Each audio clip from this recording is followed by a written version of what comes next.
Hi, I'm Dr. Julie Moran. I am a geriatrician who specializes in older adults with intellectual and developmental disabilities.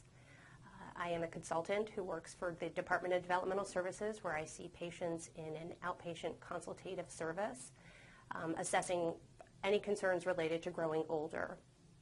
I also work as a consultant at Tewksbury Hospital, and I am a clinical instructor of medicine at Harvard Medical School. Thank you for taking time today to learn about this important topic. As you probably know, adults with intellectual and developmental disabilities are reaching old age and reaching life expectancies that had not previously been seen in prior decades. So in some ways, some of the things that we're experiencing is uncharted territory. The main theme that brings people to come to see me, and the main theme that really defines aging in general, is change. So that's going to be the common theme that's interwoven throughout the entire next segment of modules that you'll be watching. I'd like you to try and keep that in mind as a general theme to think about, and think about a framework of assessing change as it relates to aging. So what are some of your favorite things to do? Go to the movies, go out to eat, meet different people. Yeah.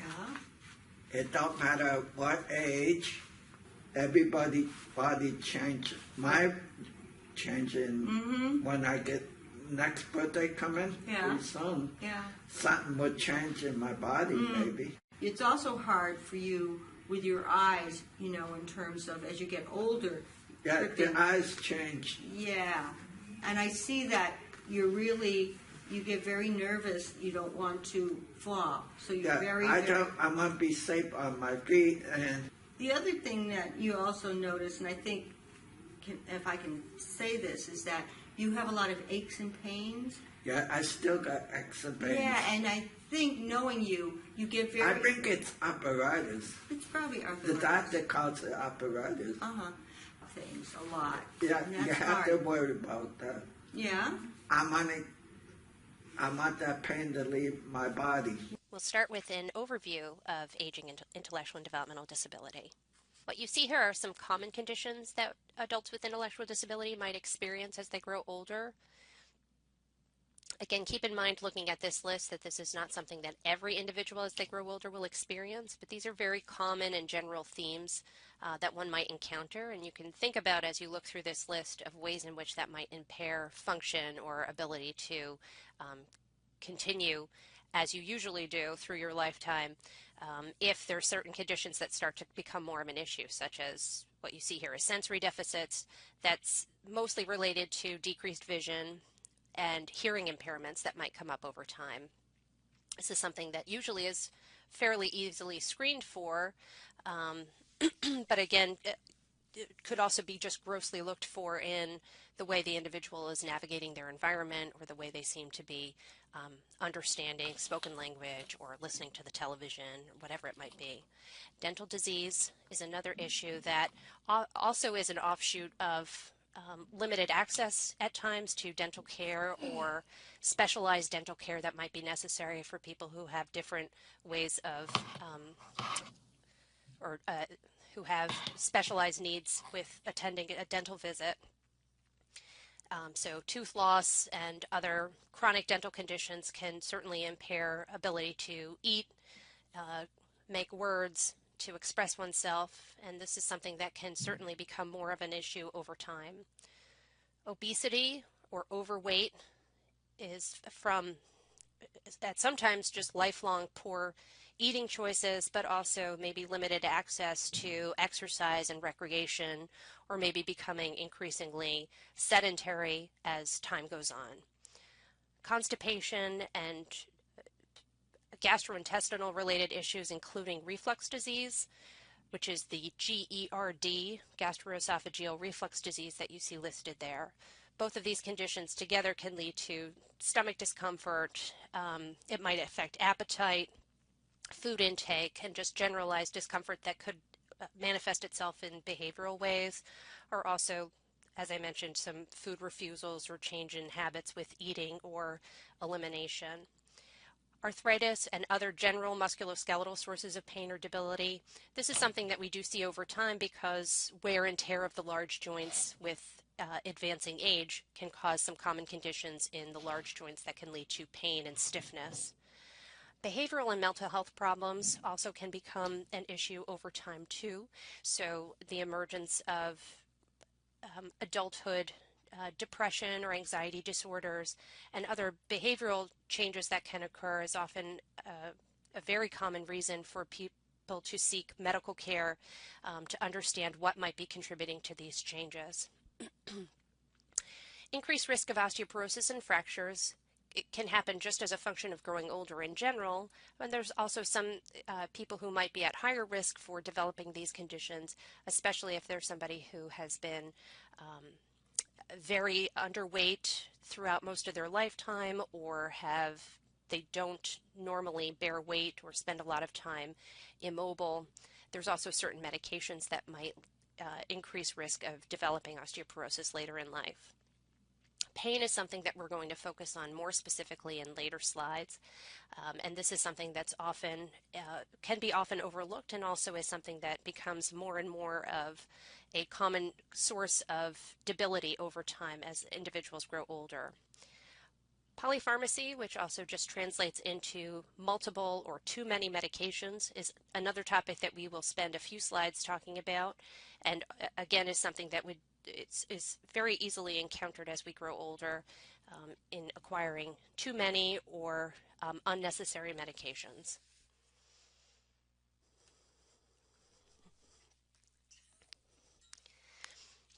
So touching on some of the issues that I spoke about in the last slide about access to care, there are some healthcare disparities that are experienced by people with intellectual disability as they grow older.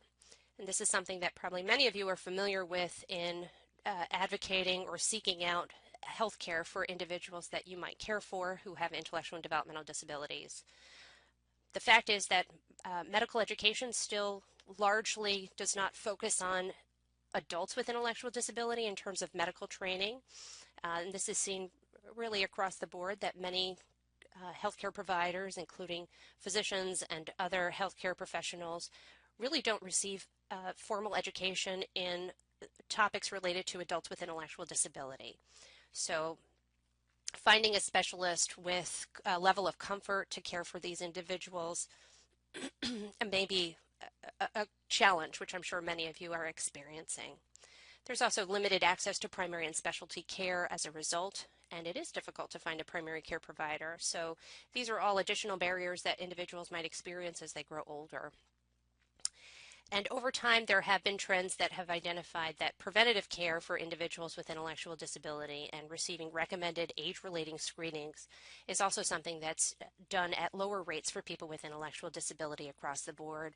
And this might include access to routine mammograms, pap smears, colonoscopies, etc. Another challenge that's unique to people with intellectual and developmental disability is this idea of either underdiagnosis or overdiagnosis of conditions. An underdiagnosis would mean where an individual is seeing a healthcare provider and that individual, or that healthcare provider rather, is failing to recognize the changes that they're observing as being truly a change that might be pathologic, and instead attributing them to the patient's baseline intellectual disability. The other side of that coin would be an overdiagnosis, either overcalling a diagnosis without looking for other existing possibilities that might better explain the changes that they're seeing. And when we're talking about this topic today, there are some considerations to think about this current aging generation, referring to people who are currently in their 50s or 60s. They were born at a time where care for people with intellectual disability and even diagnosis for people with intellectual disability was much less sophisticated. So certain people who were born 50, 60, 70 years ago were born into a environment where there might be more of a push for state institutionalization, and sometimes it by consequence of that might have been exposure to psychoactive medications that started very early in life. frequently still encounter many people with with no formal or expert diagnosis dating back to childhood.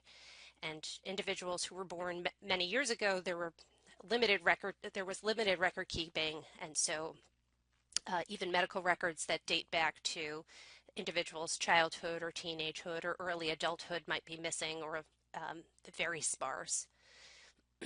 Another phenomenon that's seen in some individuals in this age range is also lack of longitudinal historians. And what that means is that people who have known that individual for years and years and can tell their story and tell any provider who might meet them later in life what they were capable of doing throughout their lifetime and what they might have been exposed to or experienced throughout their lifetime.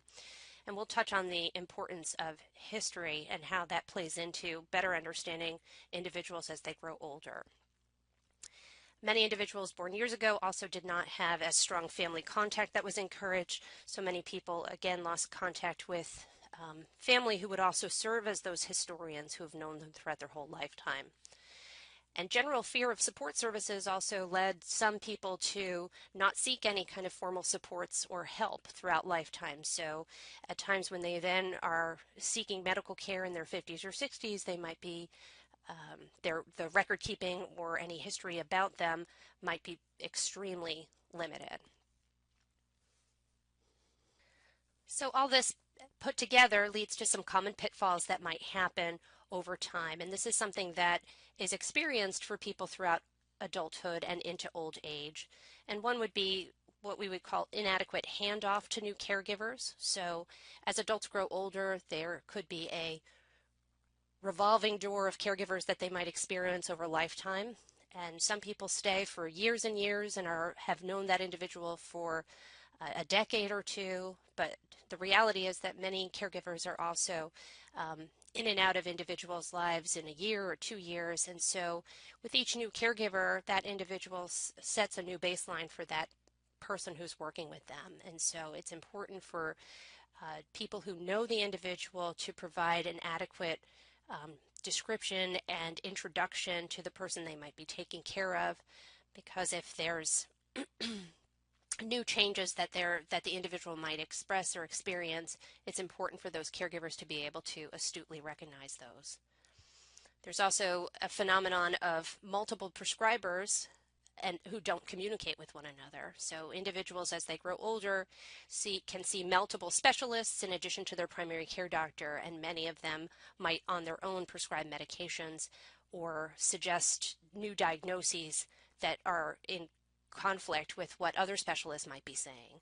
So there can be some way that the information, healthcare information and medical information can get muddied as time goes on. Again, talking about issues related to polypharmacy, multiple medications, and a risk of interactions or side effects might occur as one grows older and acquires new medications over time. And then there's lots of wrong assumptions that are made about individuals with intellectual and developmental disability as they grow older.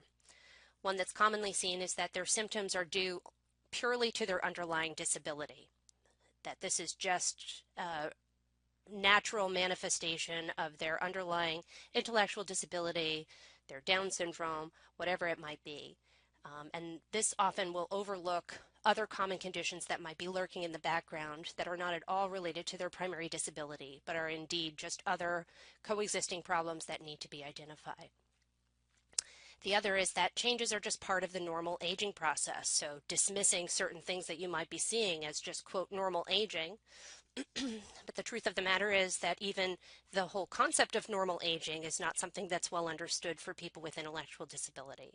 So I would certainly urge you now and in future slides to certainly not presume that things that you're observing as changes that you dismiss them as normal aging. Another incorrect assumption or presumption is that an individual is just being behavioral, so that a behavior is just for behavior's sake. And so looking at behavior changes, and we'll discuss this more in later slides, but thinking about what might be driving or accelerating a behavior change and thinking about all the possibilities that might be underlying that. And the other that frequently comes to me too is still, doesn't everybody with an intellectual or developmental disability eventually develop dementia? This is something that is frequently misunderstood for people with intellectual disability in general, and is certainly still deeply mistaken as being an inevitability for people with Down syndrome. So as we'll highlight in later slides, not everybody with an intellectual disability will develop dementia, and that also includes individuals with Down syndrome. There are certain patients or certain individuals who are at higher risk, including adults with Down syndrome, but dementia is not a guarantee for anybody with an intellectual disability. And so part of what we'll highlight in future slides is how to approach that question carefully. Thank you, Dr. Moran, and thank you to everyone for listening. This is one webinar in a series of important topics about aging with intellectual and developmental disabilities. We look forward to seeing you again soon.